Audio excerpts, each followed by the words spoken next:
Okay, in the last demo, we created our first Hello World application. We showed you how that would look. And on this screen here, we see that we have a test application as represented as a card. I'll go ahead and click on that application, and this brings us back into the editor where we can edit the application. In this demo, we want to talk about different ways that we can deploy our card. If we go down to the deploy menu here and we click on deploy, this will take us back to the screen that shows us the versions of our application. And I saved this application 3 times during the previous demo, and then we took the latest version, which is version number 2, and made it the production version. That's important because we need to have at least one version in production before we can distribute our card. So let's go down to distribute, and these are the different ways that we can distribute the application. And in this demo, I'm going to show you an info card and a bookmarklet. So first, let's do a bookmarklet. Bookmarklet is the easiest one, and we showed this in the last demo. And we can do that by either copying and pasting this code here, or we can just simply drag this bookmarklet up to our bookmark bar, and it creates the bookmarklet for us. If we create a new tab and we click the test application, this is our actual production application being run here, and you see it shows up and then goes away.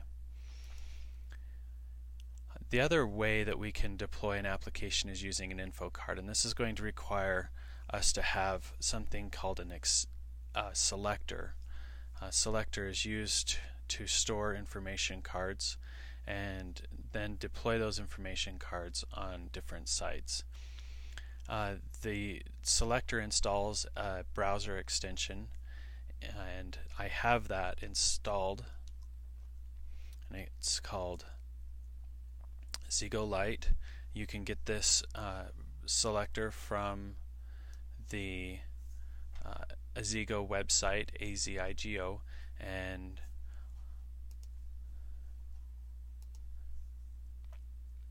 that is www.azigo.com.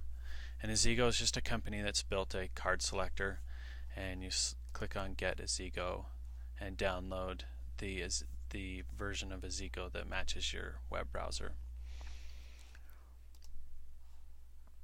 Once you have the Azigo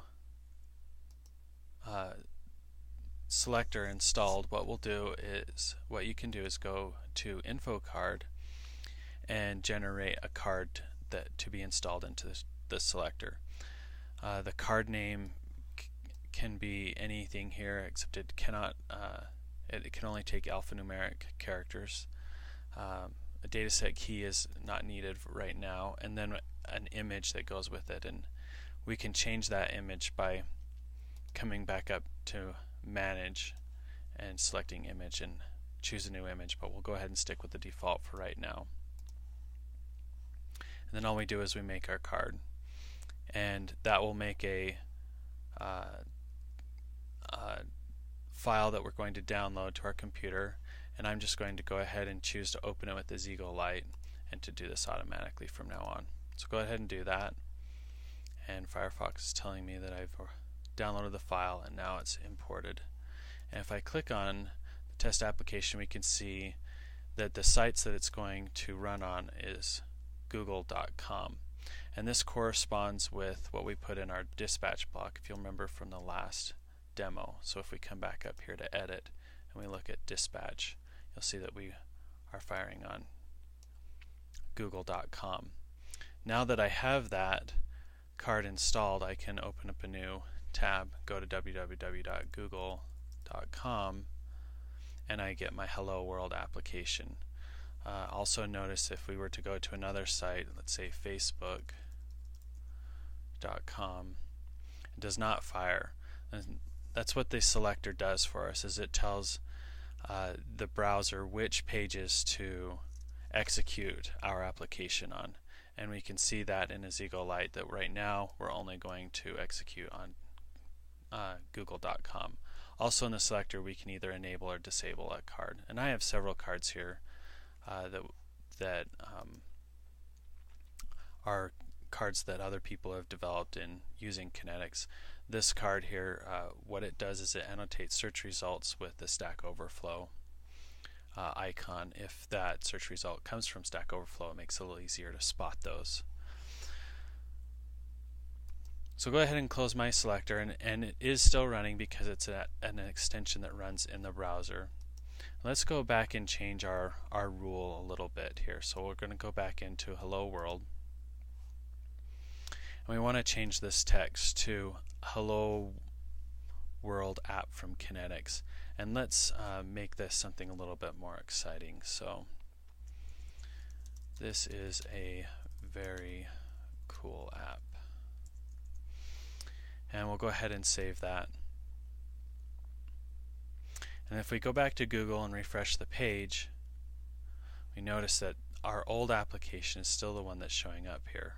And that's because we haven't actually deployed our changes yet. If we go back to App Builder, we come down to Deploy, and we choose Deploy, we'll notice that there's now a newer version, one that we have the one that we just saved, but it has not actually been deployed yet. And this is so that we can test our app. And one way that we can do that is we can always we can create a new info card, and we'll make a test card. I'll go ahead and open that in a SQLite. Now it's imported. And if we look, here's our test application. It's going to run on google.com. And close that, go to Google, refresh, and we get our new application there. Now one thing that we need to be aware of is we are now running a test version of the card. So if we've distributed our actual card to a number of users, they won't see these changes until we go back to deploy and then make that the production version. So we'll go ahead and do that. Now everyone that has that card installed on their browser or in their selector will now see the new changes. So those are a couple ways of deploying our application using an info card and a bookmarklet.